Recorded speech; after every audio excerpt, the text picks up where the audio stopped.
Bismillahirrahmanirrahim. This is our 18th lecture of classical mechanics. Here we will see the applications of the Euler-Lagrange equation. As we know that the Lagrange of a system can be expressed as the difference in the two types of energies. One is the kinetic energy, other is the potential energy, and it can be expressed as L Lagrangian is equal to P kinetic energy minus U potential energy.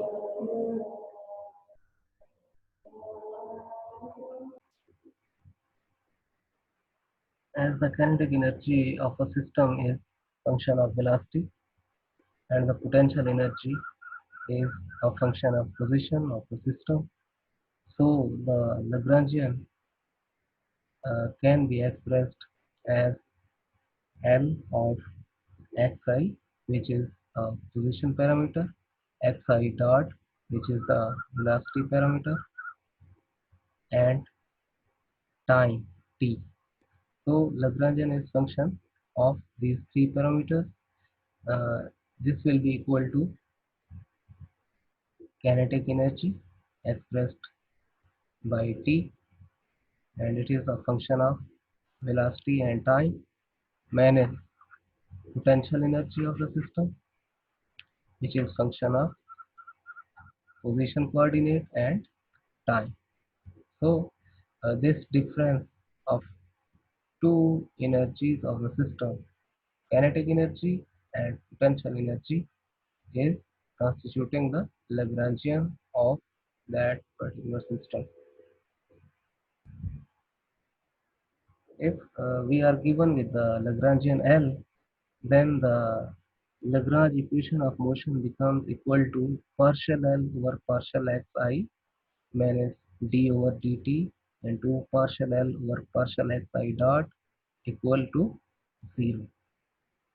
So we will apply this equation of motion uh, to find out the equations of motion of different systems.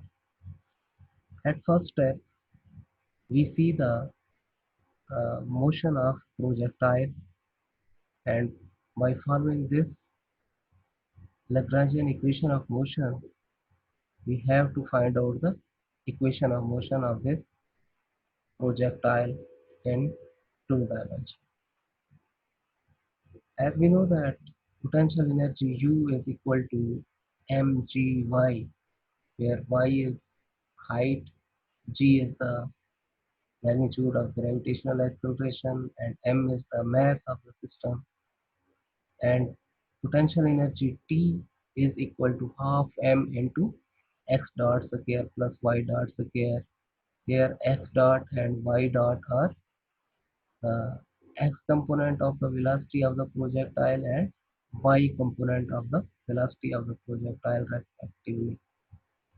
So the Lagrangian L will be equal to T minus U, and this will become equal to half m into x dot square plus y dot square minus this value of potential energy mgy. By following this equation, uh, we can uh, find out partial L over partial x I, partial L over partial x from this equation.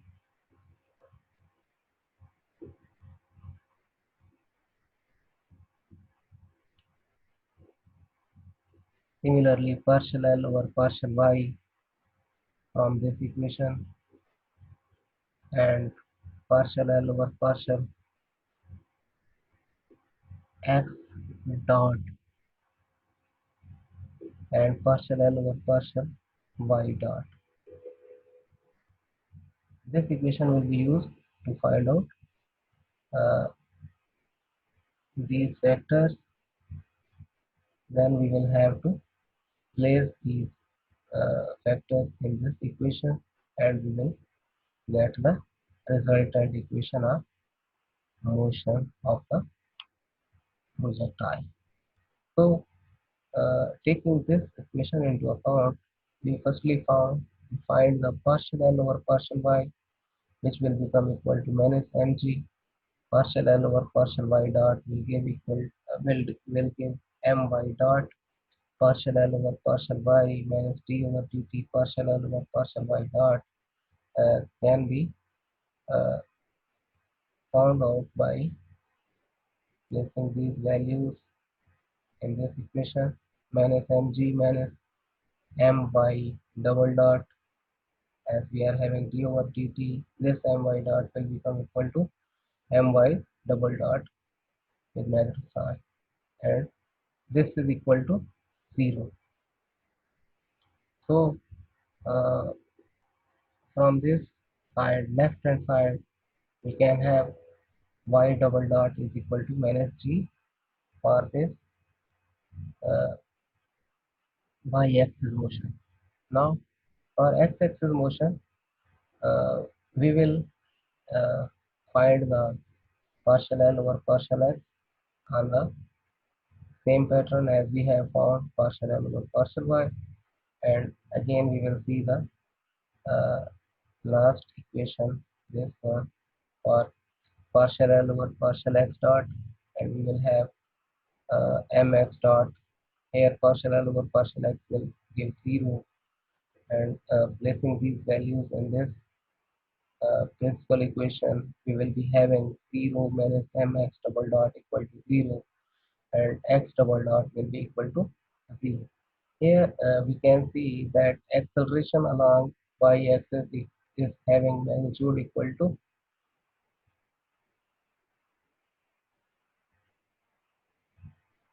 magnitude of the gravitational acceleration, but direction of the two accelerations are opposite. And here x double dot equal to 0 represents that there is no acceleration along the horizontal axis in the projectile motion. The only axis along which the acceleration is involved is vertical axis, y-axis. Exactly these two equations, which are the equation of motion of projectile, can be found out using Newton's second law of motion. The second case uh, in which we will apply the Euler-Lagrange equation to find out the equation of motion of the system, that is of Atwood machine. In Atwood machine, we have two masses uh, connected through a string with each other, and this string is uh, passing over a pulley. The pulley is having a radius r. There is some moment of inertia of the pulley when the system is allowed to execute motion. Then the potential energy of the system will involve the position coordinates of these two masses, and we can express minus m1 gx1 minus m2 g into L minus x1, whereas the kinetic energy of the system will involve the velocity of this mass, velocity of this mass, and angular velocity of this pulley. So potential energy can be expressed as T is equal to half m1 x1 dot square plus half m2 x1 dot square plus half I omega square. As uh, this mass moves through a displacement x1, at the same time this this mass also moves through a displacement of x1. Hence we are having x1 in both the terms involving m1 and m2 one by one. Now,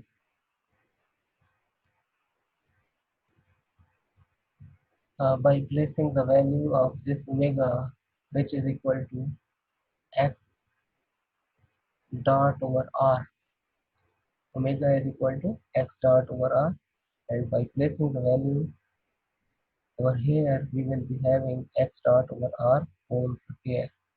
So this equation will become equal to t equal to half m1 x1 dot square plus half m2 x1 dot square plus half I x dot over r whole square, and this Lagrangian will become equal to kinetic energy of the system, this T minus this U. So the new shape of the equation will become this. This is the expression of the Lagrangian of the system. Now, uh, for Lagrange equation of motion, we will have to place the value uh, in this partial L over partial x minus t over dt partial L over partial x dot equal to 0.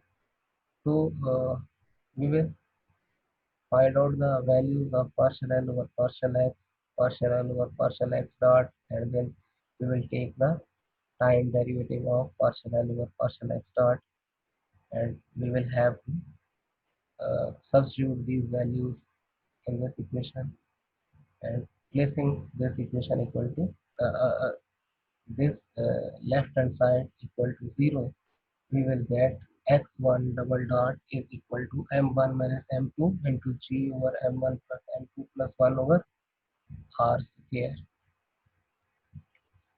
This is the acceleration, translational acceleration of these two masses.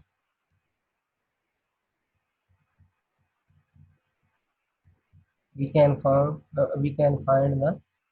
value of angular acceleration by using well-known relationship between the translational and angular acceleration, which is a is equal to r alpha. Now we come to the third case, that is a simple pendulum. Uh, we are having this equation as the Lagrangian equation of motion, or we can refer this equation as Euler-Lagrange equation.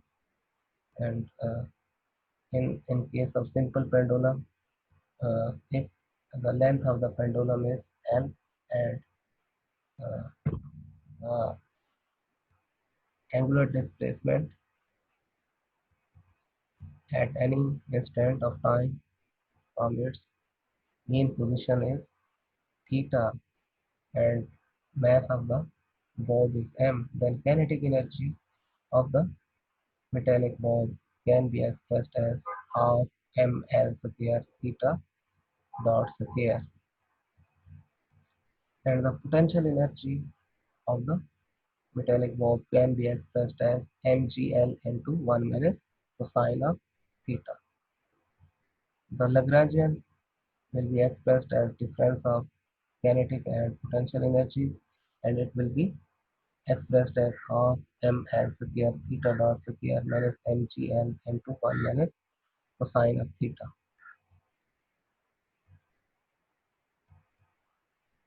By finding the values of partial L over partial L over partial theta dot from uh, this equation of Lagrange, this expression of Lagrangian, we will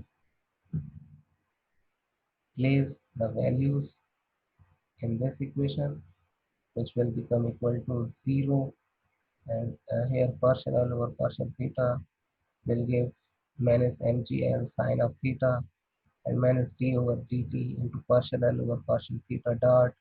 This will give minus d over dt into ml square theta dot, and d over dt of this term will transform it into ml square theta double dot. This term will be taken as it is, and equating these two terms equal to 0,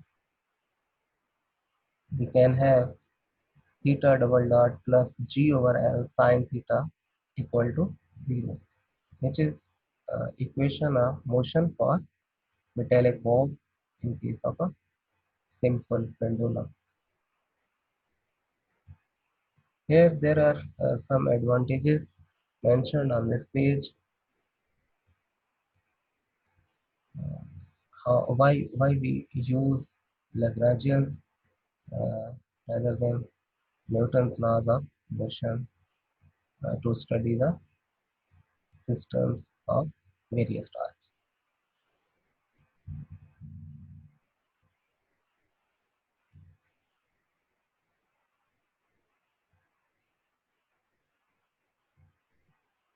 There are several advantages in using the Lagrangian over Newton's laws. Lagrangian technique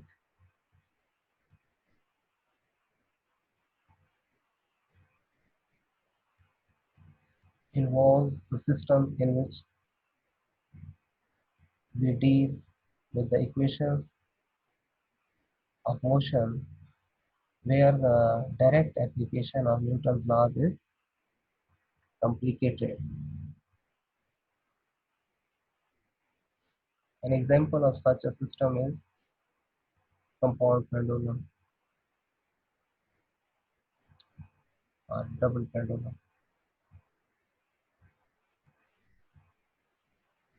Sometimes we don't know the form of the forces acting on an object.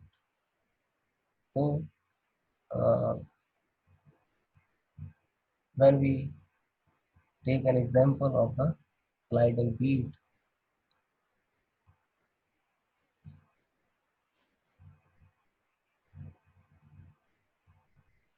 the forces between the wire and bead, the wire on which bead is sliding down, and the forces between the wire and bead are usually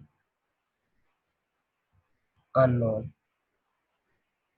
So when there are unknown forces, we are unable to apply the Newton's laws of motion. In those particular cases, we prefer to apply the Lagrangian equations of motion to find out the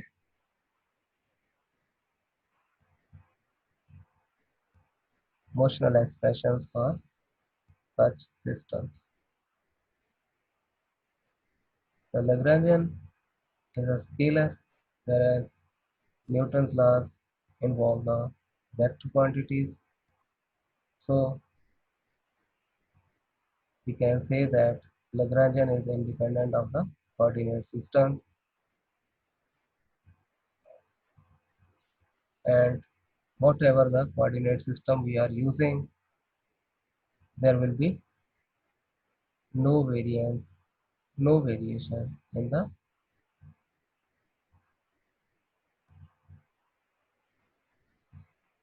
analysis of the